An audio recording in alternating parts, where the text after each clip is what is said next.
अंतर्राष्ट्रीय मूलवासी, जिसे आजकल आदिवासी के रूप में विशेषित दिवस की आप सभी को बधाई।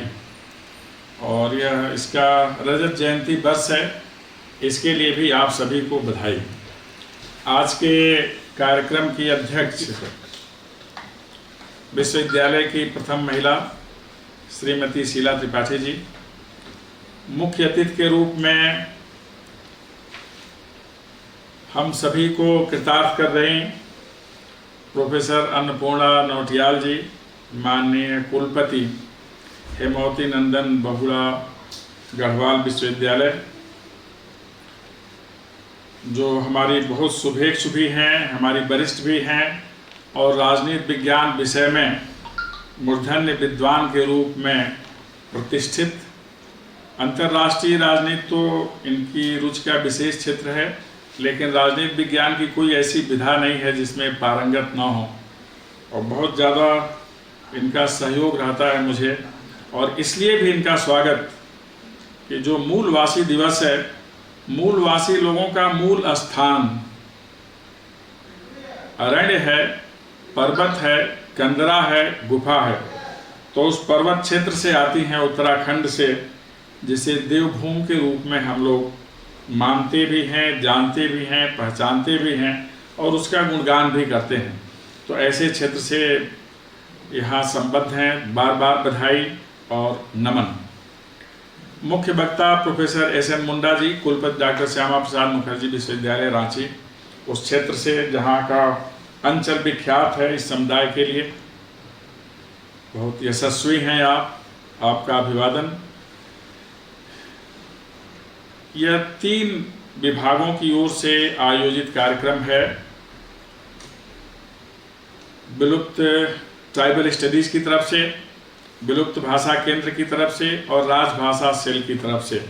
तो क्रमशः इसके महानुभाव प्रोफेसर पी के सामल जी, प्रोफेसर दिलीप सिंह जी और डॉक्टर अर्चना श्रीवास्तव, इसके अतिरिक्त डॉक्टर प्रमोद कुमार और डॉक्टर गौरी शंकर महापात्र जो सहयोगी हैं, जो डिजिटल प्लेटफॉर्म पर दिखलाई दे रहे हैं इस कार्यक्रम में, प्रोफेसर नीति जैन, प्रोफेसर अनुपमा शर्मा, डॉक्टर राकेश सोनी तो संचालन ही कर रहे हैं, श्रीमान नीलकंठ पाणिग्रही, प्रोफेसर दिलीप डे एवं अन्य सभी जो इस महत्वपूर्ण उत्सव पर, इस डिजिटल प्लेटफॉर्म पर हम सभी से संबद्ध हैं। मुझे बहुत प्रसन्नता है कि हमारे विश्वविद्यालय द्वारा अंतर्राष्ट्रीय मूलवासी दिवस मनाया जा रहा है, और इसलिए भी ये बहुत ज़्यादा महत्वपूर्ण है कि हमारे विश्वविद्यालय में ही यह नाम निहित है, इंदिरा गांधी राष्ट्रीय जनजातीय विश्वविद्यालय।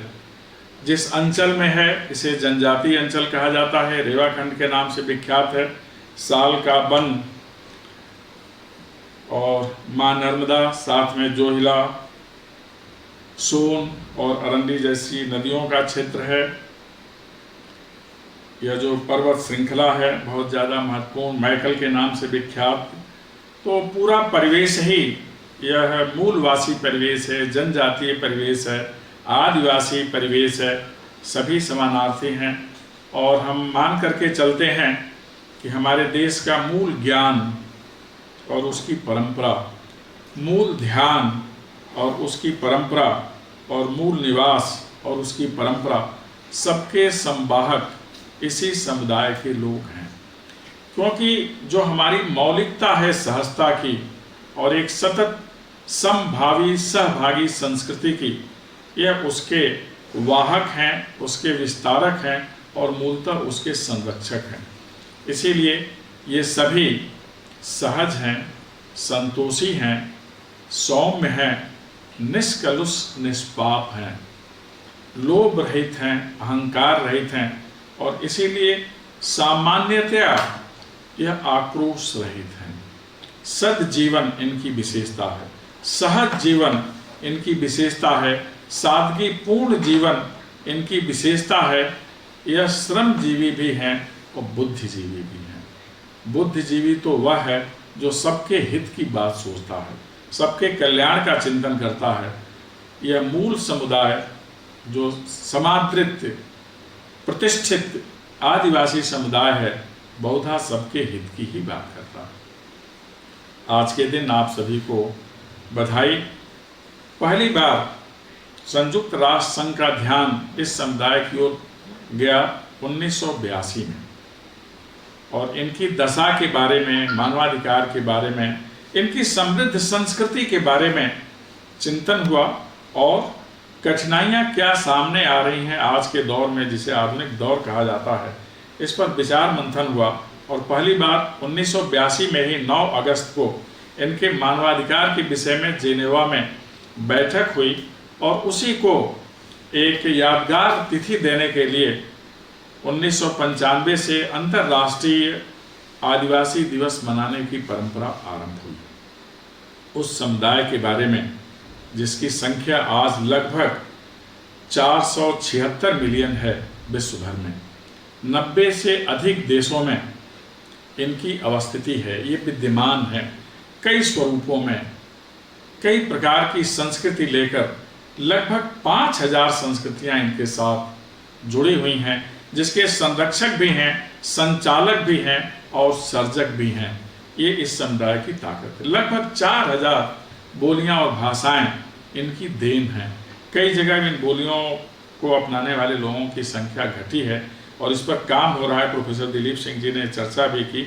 विलुप्त भाषा केंद्र में इस पर विशेष ध्यान दिया जाता है कि समुदाय से संबंधित जितनी बोलियां हैं, भाषाएं हैं और उससे संबंधित जो गायन है, जो परंपरा में, लोकगीत में संचन है इनका, उसे हम परिष्कृत करें और उसका डॉक्यूमेंटेशन कर लें। हमारे विश्वविद्यालय में यह काम बहुत गंभीरतापूर्वक किया जा रहा है।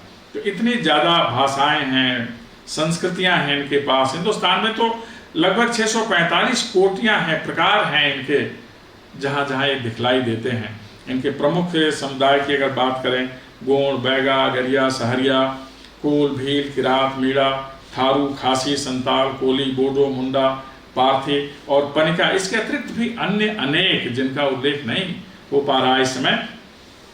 इन्होंने भारत के संपूर्ण अंचल को, जो आंचलिक संस्कृति है, आंचलिक सभ्यता है, आंचलिक मान्यता है, वह आंचलिकता जिसमें पहाड़ और प्रकृति का समन्वय है, उसको अपने साथ लेकर चलते हैं और हमें बहुत कुछ देते हैं, बहुत कुछ बताते हैं। इसलिए इनका बहुत महत्व है। जल, जंगल, जमीन, जंतु सबको सहेजने वाले, प्रकृति और परिवेश सबको समृद्ध रखने वाले, मूल भाव सह अस्तित्व का है हमारी संस्कृति में और शांति का है, उसके पोषक हैं, उसके प्रचारक हैं और उसके विस्तारक हैं इस समुदाय के लोग। इसलिए समुदाय नमनीय है, वंदनीय है। इस वर्ष जो थीम है अंतर्राष्ट्रीय मूलवासी दिवस का, वो बहुत महत्वपूर्ण है। हम जिस परिवेश में हैं, इसे अदृश्य कोरोना का परिवेश कहते हैं। पूरी दुनिया इस अदृश्य विषाणु से आक्रांत है, लेकिन एक समुदाय दुनिया भर में ऐसा भी है जिसके ऊपर कोरोना का कहर बहुत ज़्यादा नहीं है। केवल उन लोगों के ऊपर ये कहर है, इस समुदाय के उन लोगों पर जो आजीविका की तलाश में दुनिया के विकसित कहे जाने वाले क्षेत्रों में गए। लेकिन विकसित कहे जाने वाले क्षेत्र भी आज उन मूल क्षेत्रों की तरफ देख रहे हैं जहां सामर्थ्य है इस विषाणु से लड़ने की, जिनकी प्रतिरोधक क्षमता कितनी है, अब विज्ञान उस पर अनुसंधान कर रहा है और खोज कर रहा है। इसीलिए इसका जो थीम दिया गया, कोविड-19 इंडिजिनस पीपल्स रेसिलेंस, अर्थात मूलवासी जन की प्रतिरोधक क्षमता, कोविड-19, यह इसका थीम है, ध्येय वाक्य है। इससे सीधा सीधा ये भाव निकलता है कि समुदाय की प्रतिरोधक क्षमता अद्भुत है, कारण कि यह प्रकृति के सबसे ज़्यादा समीप है। इसीलिए इन्हें प्रकृति की प्रथम संतान भी कहा जाता है। प्रकृति के सबसे ज़्यादा समीप होने के कारण इनका खान पान, इनका रहन सहन, इनकी जीवन शैली मौलिक है और कहा जाता है जिसमें वह केमिकल पदार्थ समाहित नहीं है। भौतिकता की जिसे कहते हैं आंधी, उससे ये आक्रांत नहीं है। इसलिए इनका स्वास्थ्य और इनकी सहजता यह सभी सुरक्षित है।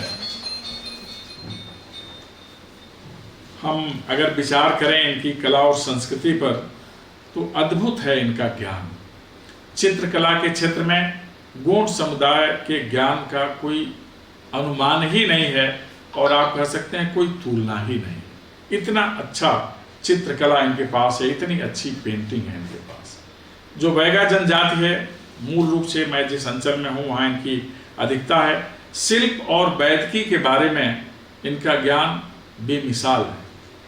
गुनिया और ओझा भी इन्हीं में आते हैं। प्राचीन काल में ये वैद्य समुदाय के लोग थे, अब इन्हें बैगा कहा जाता है। अद्भुत ज्ञान है। वनस्पतियों से किसी भी व्याधि के निवारण की जानकारी इनके पास है। अगर इस जानकारी को आज दुनिया के सामने लाया जाए तो शायद ही कोई विषाणु मानवता को आतंकित कर सके। अब इस पर काम करने की जरूरत है। हमारे विश्वविद्यालय में इस पर गहन अध्ययन हो रहा है। एक जनजाति है अगरिया, जिसके पास अद्भुत लौह कला का ज्ञान है, जिसे आजकल मेटलर्जी कहा जाता है विज्ञान की भाषा में। इन्हें पता है कि कैसे मिट्टी पर हाथ फेर करके हम उसके अंदर निहित धातुओं की जानकारी प्राप्त कर सकते हैं। इनके पास जंग रहित लोहा बनाने की तकनीक आज भी सुरक्षित है। एक मान्यता है कि महाभारत काल में धनुष बाण निर्माण की पूरी प्रक्रिया इनके हाथ में थी और इन्हीं के द्वारा बनाए गए आयुध प्रयुक्त होते थे।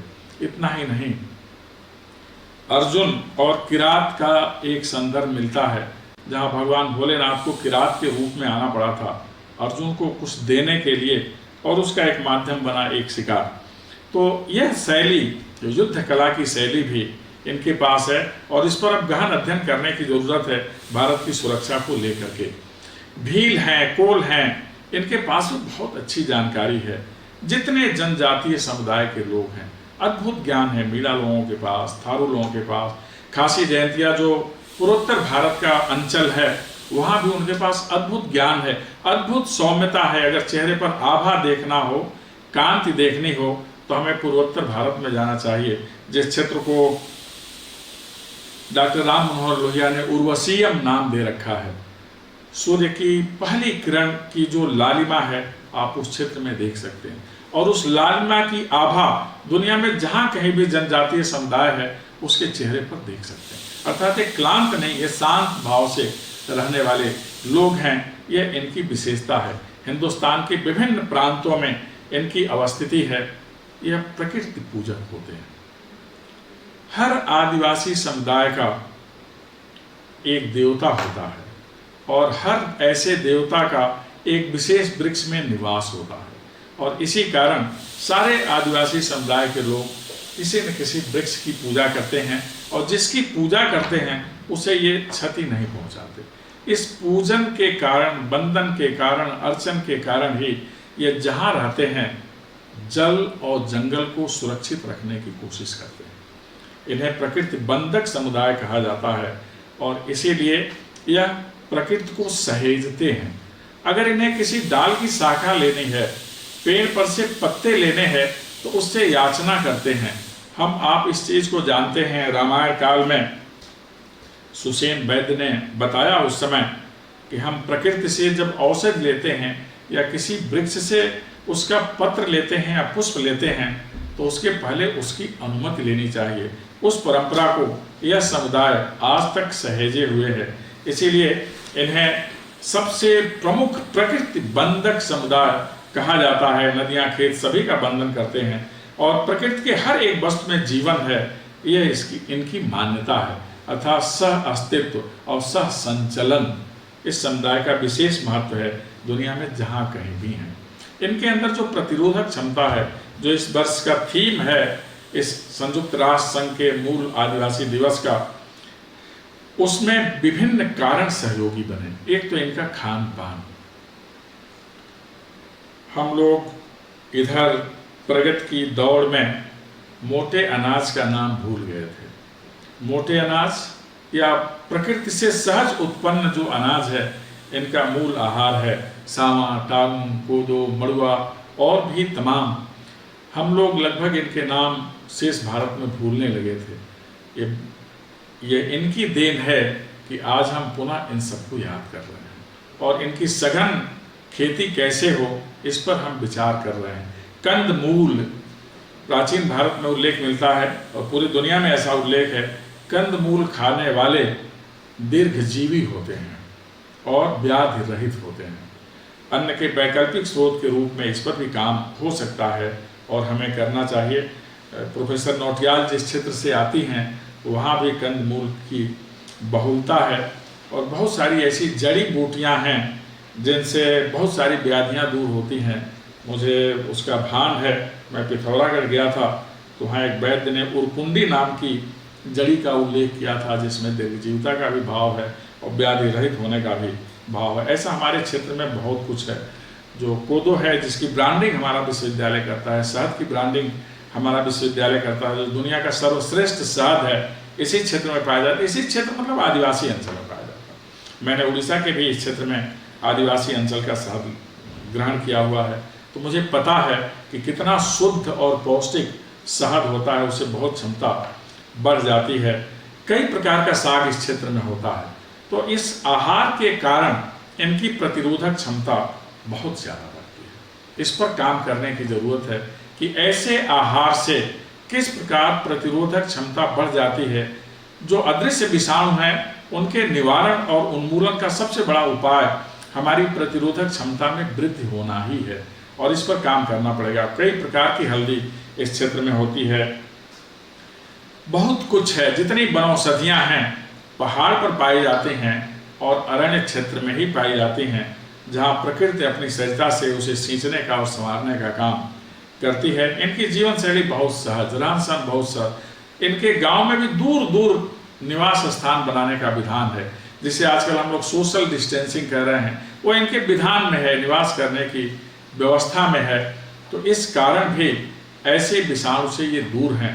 पूरी दुनिया में आदिवासी जन समुदाय के ऊपर कोरोना का कुप्रभाव न्यूनतम है, कारण कि जो प्रकृति की निधि है उसको इन्होंने सहेजा है और आधुनिकता की आंधी को इन्होंने रोका है। इस समुदाय के वे लोग जो बाहर गए वह जरूर कुछ संक्रमित हुए, लेकिन वह भी संक्रमण के शिकार नहीं हुए, थोड़ा समय लगा, सब ठीक हुए।